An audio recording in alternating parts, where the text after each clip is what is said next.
Good morning. Today is the first day of the rest of your life. Welcome to the Classic Guitar Rock Daily Update. My name is Jeremy. It is Wednesday, December 13th, 2023. Time now for news. Eddie Trunk. Eddie Trunk. He's an inspiration to guys like me. Slightly overweight, marginal talent, loves rock and loves talking about classic rock. Doing that for a living. I mean, that's my dream job. And I don't mean that as a slam against Eddie Trunk. It's like he's built a career doing what I want to do, which is talk about the music that I love. So good on him. I'm jealous of the guy. He just celebrated his 40 years in radio on Monday night.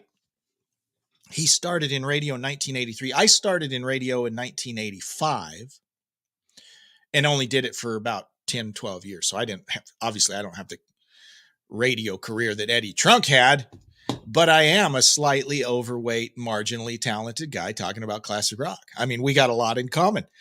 They had a big 40-year celebration for Eddie Trunk, and the videos are cool, right? I've been watching videos. This happened Monday night.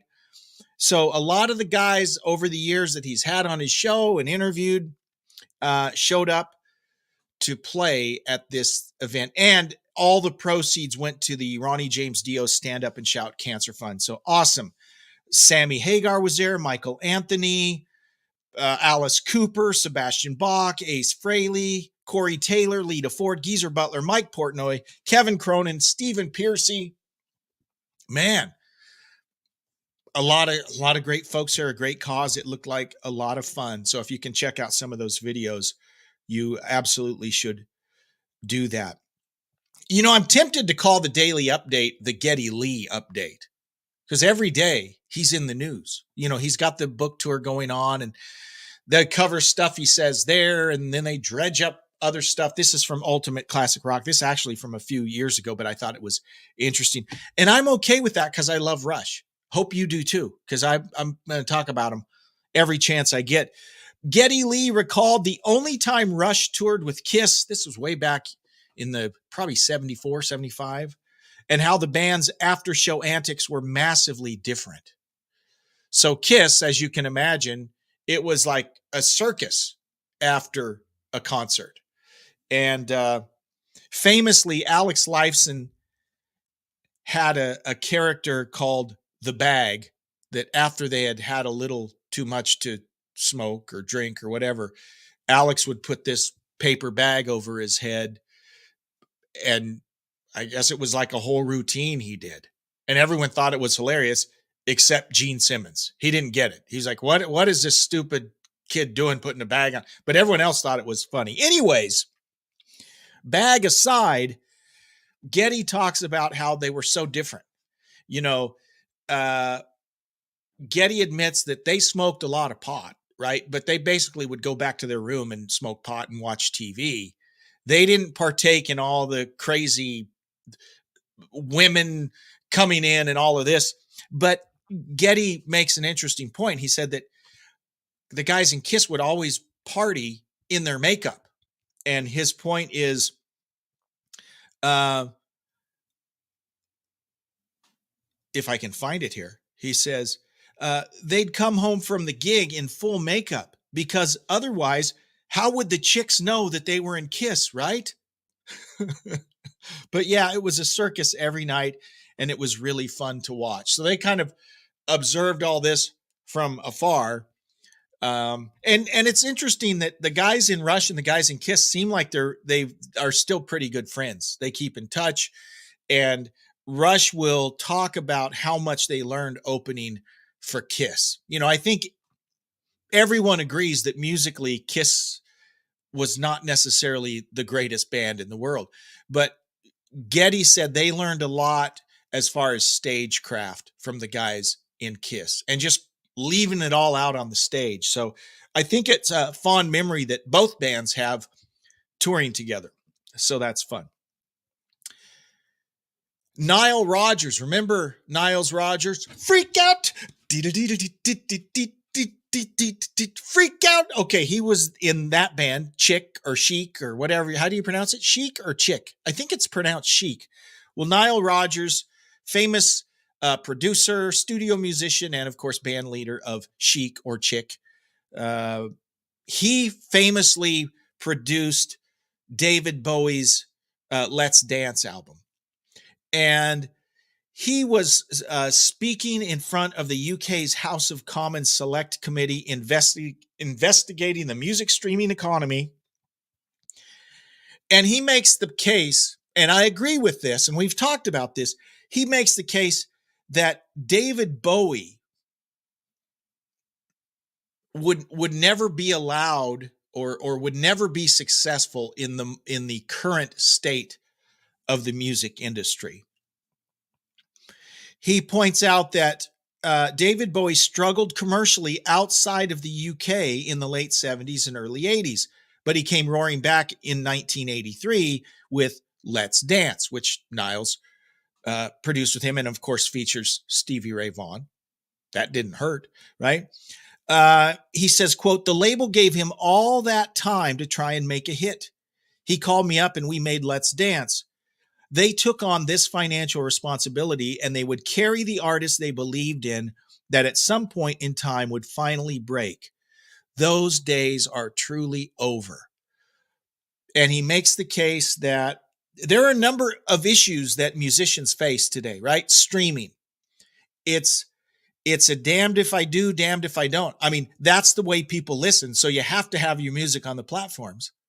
But the platforms pay you, I can't even say pennies on the dollar, because it's not that much. It's like a 100th of a penny on the dollar. I mean, there are people that have 1 million streams, right? 1 million downloads of a song, and they'll make seriously like $700. Okay. You cannot make a living doing that. I mean, that's just the nature of it. And so there's a lot of there's got to be some type of give at some point, or I don't know what will happen, because musicians can't afford to do that. So it will be interesting to see what happens. But to Niles' point, and I've used this example before, Fleetwood Mac. Remember the 1975 Fleetwood Mac album, the first album with Lindsey Buckingham and Stevie Nicks, the Fleetwood Mac that we all think of, right? The 70s Fleetwood Mac. That was like their 13th album. It was 13 albums in before Fleetwood Mac became successful commercially. Okay. 13 albums. Do you think any record label would give a band 13 tries to have a hit? Absolutely not. Absolutely not. So it is a different time. You know, they used to Niles' point, they used to develop talent and give them time, and it might take 2 or 3 albums. Cheap Trick, right? It wasn't until after they had released their 3rd album that Budokan broke, the live album broke. But in today's music business, Cheap Trick, their first album would have come out and that would have been it, because they weren't immediate platinum sellers, right? So there's some concern that Niles brings up, and he's absolutely right. Artists, and David Bowie's just an example. Most artists that are considered classic artists now that we all know and love, they would not be able to make it in the current environment because their first albums weren't huge hits. Usually they aren't. So interesting. We talked about Kiss earlier. Let's talk about Kiss again. Let's talk about Ace Frehley. Ace Frehley doesn't get the Kiss avatar thing. It looks like it's geared towards children, he says. And guess what? I agree. The Kiss avatar thing is stupid. Mick Mars. Guys, this is good news. Mick Mars has released a new solo single. This is the second single that he's releasing. The upcoming full-length album, The Other Side of Mars, will be out. I don't know when it will be out. It'll be out in a month, I think. Remember, he released Loyal to the Lie on October 31st. This is the second song. It's called Right Side of Wrong. You will be pleasantly surprised at this out. The first one, Loyal to the Lie, it was okay. I mean, it was mediocre. Wasn't bad, wasn't great. This new song, Right Side of Wrong, I've already listened to it like 4 times this morning. It's a great song. It's very catchy. It sounds like a hit to me. It's a really good song. I want you to go out and check it out. It's called The Other Side of Mars, and it's got me looking forward to this new Mick Mars album. I'm interested. The first song, I was like, I don't know about that, but this one, it's a good song. So I would definitely encourage you to check it out. It's called The Right Side of Wrong. Mick says, Right Side of Wrong has kind of an odd solo in it. This is him talking to Ultimate Classic Rock. Different than what I've heard anybody do. Maybe Jeff Beck could have done something like this. I don't think he's comparing himself to Jeff Beck, by the way, but it does have kind of a Beckian sound to it. But I tried to not stray from it, but to go, here's another level of me. Here's this weird part. Play a solo over it. It's like a kaleidoscope kind of thing where these notes come out of this and it's a different color than the rhythm is in this part. It's a different color than the rhythm is in this part. I don't know how to really explain it, but that's what came to me. And I mean, it's a great solo, but it didn't sound that earth-shattering to me. It's a great solo. Fits the song well. I think it sounds cool. Does it sound like what Mick normally plays? No, it doesn't. It's tasty. I'm not saying he's not normally tasty, but it's a kind of an understated, tasty solo with kind of a fast flurry of notes at the end, but it's a good solo. The whole song is great. It's catchy. It's got a hook. So I'm very impressed with that and looking forward to the full album. Guys, it sounds way better than anything Motley Crue's done in 30 years. I mean, let's be honest. Okay. All right. Let me share with you my album recommendation. This is an album that never really gets much love from an artist that, to be honest, doesn't get a whole lot of love, but he's awesome. Pat Travers. Pat Travers, like Cheap Trick, like many other artists, like UFO, really shines as a live performer. His albums have never been able to capture what he does live. There's the live album, Boom Boom Out Go the Lights, live.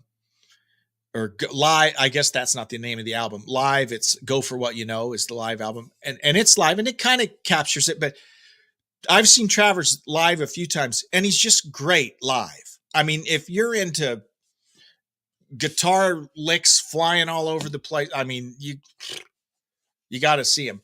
But this album, which I think came out in either 1980 or 81, is called Radioactive. And you know, it never did anything really, but I love this album. It might be, and I'm probably the only person in the world who's ever said this, this might be my favorite Pat Travers album. It sounds like 1980, right? And Pat Travers famously just flanges the crap out of his guitar, and there's all kinds of cheese in his signal, but it works. And I think I got this in a clearance thing for $2 or something. Like, I mean, I've had it since like 1982. But probably my favorite, and this is the classic Travers lineup. Tommy Aldridge is on drums. Mars Calling is on bass. Pat Thrall, the other guitar player. But you should own it. You should own it. I think you can stream it. Pat Travers, Radioactive. Check it out. It will make you happy. Thank you so much for tuning in, guys. And thank you so much to the Well Classic Rock and those of you tuning in there. We'll do this all again tomorrow. Live long and prosper. Take care.